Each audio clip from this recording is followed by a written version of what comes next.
नमस्कार. झटपट स्वादिष्टमध्ये मी भारती तुमचे मनापासून स्वागत करते. उन्हाळ्याचे दिवस चालू झाले आहेत आणि त्या निमित्ताने मी आज स्पेशल असं उन्हाळा स्पेशल मसाला ताक करून दाखवणार आहे. तर त्यासाठी लागणारे साहित्य हे मी दही घेतलं आहे, 300 ग्रॅम दही आहे, एक मिरची घेतली आहे, पुदिन्याची पानं, कोथिंबीर, ही गार्निशिंगसाठी थोडीशी कोथिंबीर आणि गार्निशिंगसाठी थोडा पुदिना, भाजून कुटलेली जिरा पावडर, काळं मीठ, आलं घेतलं आहे किसून आणि मीठ, आणि त्याला लागणारे थंड फ्रीजमधले मी पाणी घेतलं आहे. हे जे मी दही आहे ते रात्री घरीच लावलं होतं, म्हणजे हे घरचं दही आहे. ह्याचा पण व्हिडिओ मी तुम्हाला एक दिवशी अपलोड करणार आहे.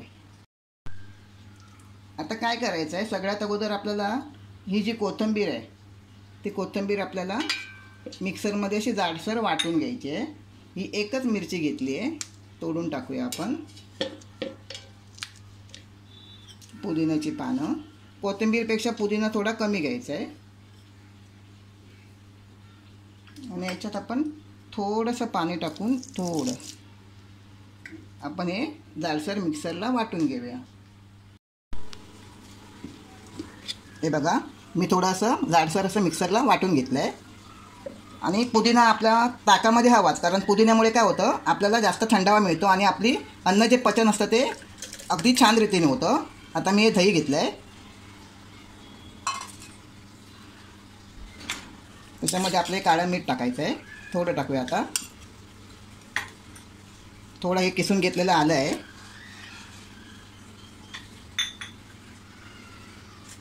थोडीशी कुटून घेतलेली जिरा पावडर, थोडं आपलं रोजच्या जेवणात वापरतो ते मीठ. त्याच्यामध्ये आपल्याला फक्त अंदाजे अर्धा ग्लास पाणी टाकायचं आहे आणि आपल्याला हे मिक्सरला असं वाटून घ्यायचं आहे.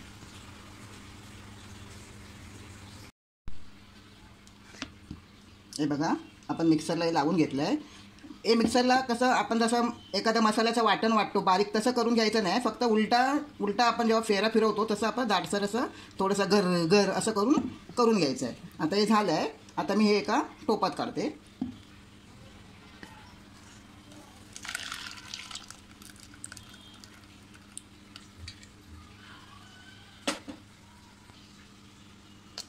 हे बघा, आता हे आपलं ताक कसं घट्ट आहे. आता आपल्याला याच्यामध्ये अजून थोडं पाणी ॲड करूया.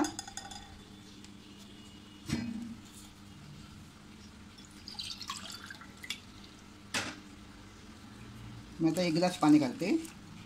आता आपण चेक करूया, पण अजूनसुद्धा हे ताक घट्टच आहे. आणि ताक म्हटलं तर ना, आपल्याला पातळच ताक चांगलं असतं, कारण ताक पातळ असलं की आपल्या पचायला सुद्धा चांगलं वाटतं, आणि घट्ट असेल तर आपल्याला लसी प्यायला, खारी लसी प्यायल्यासारखं वाटेल. म्हणून आपल्याला ताक असं पातळच करायचं आहे. अजून आपल्याला पाणी लागेल. 300 ग्राम दहीमध्ये बरोबर 4 ग्लास आपलं ताक होतं. आता मी ज्या वेळेला मिक्सरला लावलं होतं त्यावेळेला अर्धा ग्लास पाणी टाकलं होतं, आणि आता 2 ग्लास टाकलं आहे, म्हणजे आपलं 2.5 ग्लास पाणी झालं आहे. तरीसुद्धा हे बघा, हे ताक आपलं घट्टच आहे. अजून आपल्याला 1 ग्लास पाणी टाकायचं आहे, म्हणजे 4 ग्लास पाणी म्हणजे 1 लिटर पाणी. बरोबर त्याचं एक प्रमाण 1 लिटरचं असतं, म्हणजे 300 ग्राम दहीमध्ये आपल्याला 1 लिटर पाणी टाकायचं आहे. आता हे बघा, तरी आपल्याला घट्टच वाटतं आहे ना अजून. तर आपले किती ग्लास पाणी झालं आहे? 3.5 ग्लास. तर आपल्याला अजून अर्धा ग्लास पाणी लागणार आहे. त्याला याच्यामध्ये अजून अर्धा ग्लास पाणी टाकायचं. हे बघा,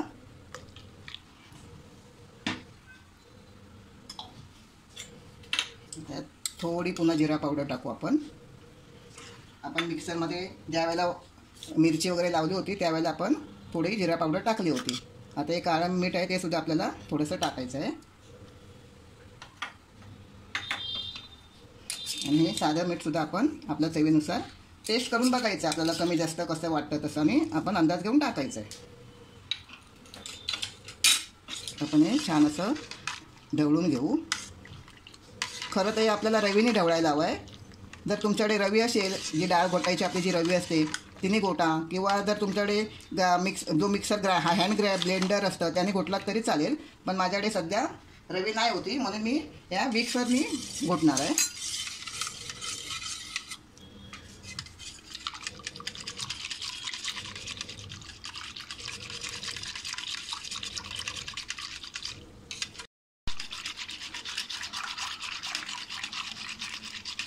हे बघा कसं छान आपलं असं घोटून झालं आहे.